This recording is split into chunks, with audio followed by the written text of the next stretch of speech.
Hi everyone, welcome to Ragini cooking and travel. ಈ ವಿಡಿಯೋದಲ್ಲಿ chocolate cake ಹೇಗೆ ಮಾಡೋದು ಅಂತ ನೋಡೋಣ. ಬೌಲಿಗೆ 1 ಕಪ್ಪು ಮೈದಾ ಹಿಟ್ಟು, 1/3 cup cocoa powder, 1 tea spoon baking powder, 1/2 tea spoon baking soda, ಸ್ವಲ್ಪ ಉಪ್ಪು, 1 ಪಿಂಚಷ್ಟು ಉಪ್ಪು ಹಾಕಿ ಇದನ್ನೆಲ್ಲ ಚೆನ್ನಾಗಿ ಮಿಕ್ಸ್ ಮಾಡಿ ಮಿಕ್ಸರ್ಗೆ 3 ಮೊಟ್ಟೆ ಒಡೆದು ಹಾಕೋತಾ ಇದ್ದೀನಿ. ನನ್ನ ಹತ್ರ ಹ್ಯಾಂಡ್ ಮಿಕ್ಸರ್ ಇಲ್ಲ, ಹಾಗಾಗಿ ಈ ಮಿಕ್ಸರ್ನೇ ಯೂಸ್ ಮಾಡ್ತಾ ಇದ್ದೀನಿ.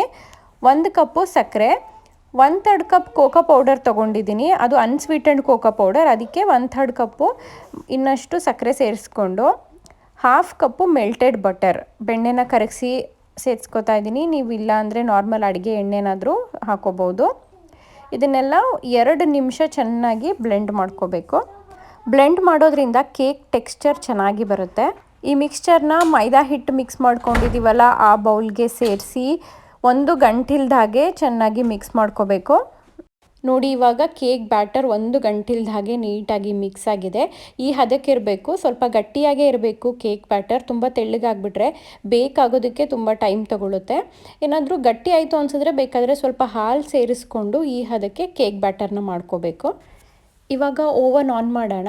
350 ಡಿಗ್ರಿ ಟೆಂಪ್ರೇಚರ್ಗೆ ಓವನ್ನ ಸೆಟ್ ಮಾಡಿ ಸ್ಟಾರ್ಟ್ ಮಾಡಬೇಕು ಪ್ರೀ ಹೀಟ್ ಆಗೋಕ್ಕೆ. 100 ಡಿಗ್ರಿಯಿಂದ ಪ್ರೀ ಹೀಟ್ ಆಗೋಕ್ಕೆ ಸ್ಟಾರ್ಟ್ ಆಗುತ್ತೆ.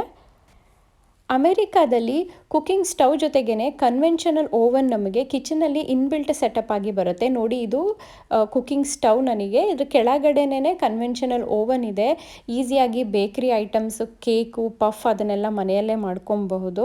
ಸ್ವಂತ ಮನೆಯಾಗಿರಲಿ, ಬಾಡಿಗೆ ಮನೆಯಾಗಿರಲಿ, ಅಪಾರ್ಟ್ಮೆಂಟ್ ಆಗಿರಲಿ, ಎಲ್ಲ ಮನೆಗಳಲ್ಲೂ ಈ ಥರ ಮೇಲ್ಗಡೆ ಕುಕಿಂಗ್ ಸ್ಟವ್, ಕೆಳಗಡೆ ಕನ್ವೆನ್ಷನಲ್ ಓವನ್, ಮೇಲ್ಗಡೆ ಮೈಕ್ರೋವೇವ್ ಕೂಡ ಇದೆ. ಈ ಥರ ಬರುತ್ತೆ ನಮಗೆ ಕಿಚನಲ್ಲಿ. ಕೇಕ್ ಬ್ಯಾಟರ್ ರೆಡಿಯಾಗಿದೆ. ಇವಾಗ ನಾನು ರೌಂಡ್ ಕೇಕ್ ಟಿನ್ ತೊಗೊಂಡಿದ್ದೀನಿ.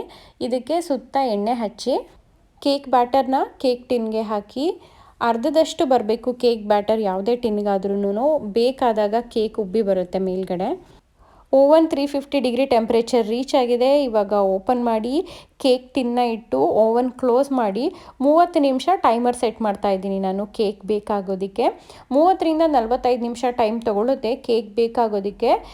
ಇದು ಡಿಪೆಂಡ್ಸ್ ಆನ್ ನಾವು ಯಾವ ಕೇಕ್ ಟಿನ್ ಯೂಸ್ ಮಾಡ್ತೀವಿ ಅದ್ರ ಮೇಲೆ. ಅರ್ಧ ಗಂಟೆ ಆದಮೇಲೆ ಓಪನ್ ಮಾಡಿ ನೋಡ್ತಾ ಇದ್ದೀನಿ, ಕಂಪ್ಲೀಟಾಗಿ ಕೇಕ್ ಬೇಕಾಗಿದೆ. ಕನ್ವೆನ್ಷನಲ್ ಓವನ್ ಯೂಸ್ ಮಾಡಿ ಸಿಂಪಲ್ಲಾಗಿ ಚಾಕ್ಲೇಟ್ ಕೇಕ್ ರೆಸಿಪಿನ ನಾನು ಈ ವಿಡಿಯೋದಲ್ಲಿ ಶೇರ್ ಮಾಡಿದ್ದೀನಿ. ಈ ವಿಡಿಯೋ ಇಷ್ಟ ಆದರೆ ಲೈಕ್ ಮಾಡಿ. ಇದೇ ರೀತಿ ರೆಸಿಪಿ ವಿಡಿಯೋಸ್ನ ನನ್ನ ಚಾನಲಲ್ಲಿ ಶೇರ್ ಮಾಡ್ತಾ ಇರ್ತೀನಿ. ಎಲ್ಲ ವೀಡಿಯೋಸ್ನು ಫಾಲೋ ಮಾಡಿ, ಸಪೋರ್ಟ್ ಮಾಡಿ. Thank you.